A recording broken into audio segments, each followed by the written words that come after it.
Here, I'll shoot a quick update on the telescopic Yagi. This spreadsheet that was in the mobile office, my other truck that was sold out west, I wound up recreating that and added a couple more columns of information to adjust for some of the specifications I measured out. When New Elect had given me some free antennas, these had a little tilt base that I specified out. I think I get a shot of this. I can crop this out and use that. I'll get that so I can crop that right here. This little swivel piece I removed so I can gain a little more length, and that helped lower the frequency a little bit.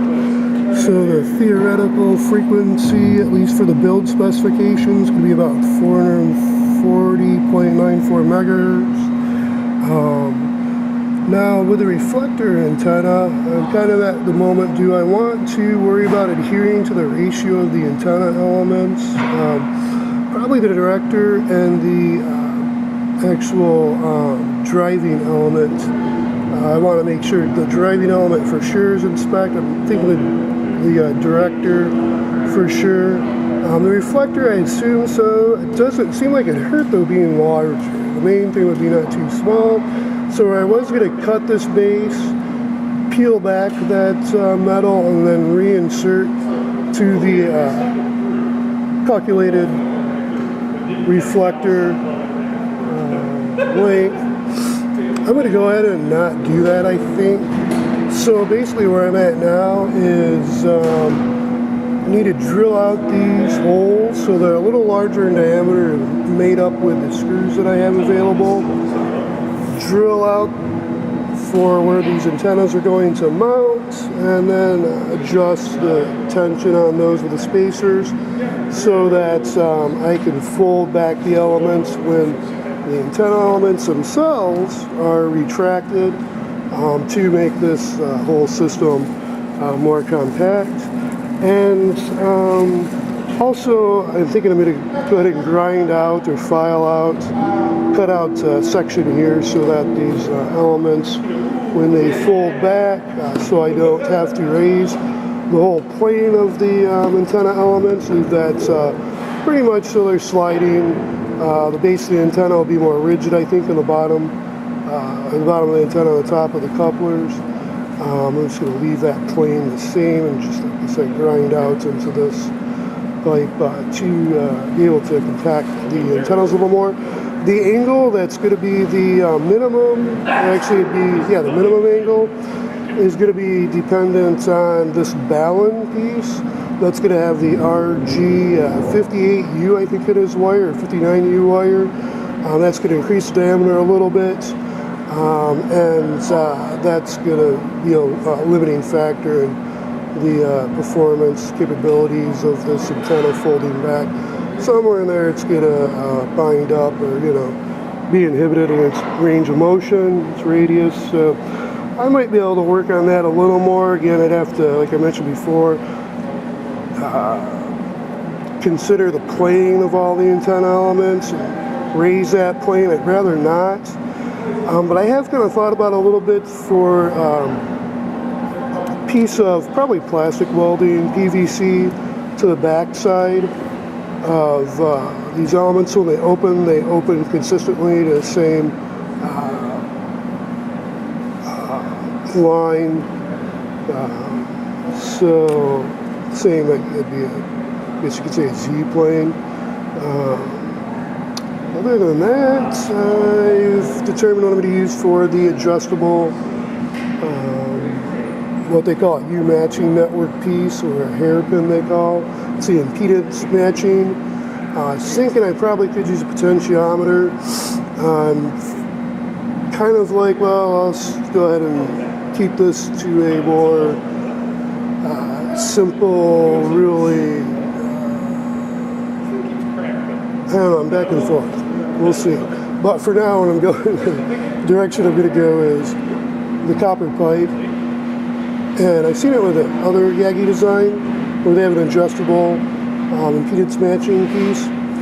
And what I'm going to do is these, we call them a terminal lug. They have a threaded, it's a 1024 hole where the wire goes through. And I'm going to get a nylon two nylon thumb screws. And basically what's going to go on is that we'll be able to slide up and down those two pieces of wire. And then in between that 3/4 inch gap, that distance, I'll just solder on a piece of this same copper. Then I can, using electronic test equipment, tune, and then probably scribe, maybe contrast with paint, similar to what I was thinking with the antenna elements and the telescopic boom portions, color code those different frequencies, specifications for a quicker visual deployment capability when I'm out in the field. And let's see what else is here. Updates. I haven't recreated this. If I do, I have to kind of consider the need. Don't really need to, but I think at the time it's kind of neat to see what the undertones and the overtones were for the fundamental frequency of this system. Just to see half elements, quarter elements, fifth element, wavelength elements, performance would theoretically look like, and then multiple wavelength frequencies that these elements deployed at the frequencies designed for would wind up matching up to, at least theoretically. I did find the parabolic steel saucer with nylon rope handles and powder coating dish, little spreadsheets I put together, so I do have this. I don't have to recreate this spreadsheet, but I was wondering, I figured that when I saw this at Walmart, I'd buy it a few years back, and it's kind of interesting to see what that just specs out to as is. And I think looks like it was a 454.27 megahertz, at least based on that steel saucer as a reflector, hitting the nodes of whatever sine wave frequency is. This spreadsheet I have to hunt down a little more. Thankfully I printed this out.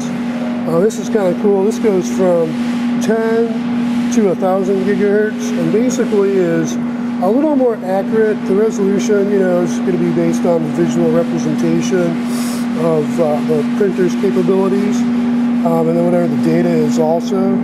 But the printer is going to have a resolution of the line, and it's not going to get any finer than that resolution.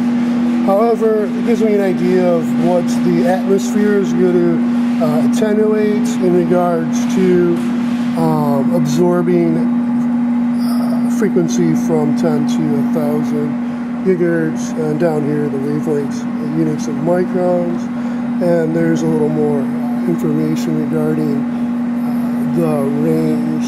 It's usually termed ultraviolet, visible, near infrared, infrared, far infrared, and microwave. Technically 100 microns, yeah, it's going to be cutting off in microwave, so that's going to be a zoom out of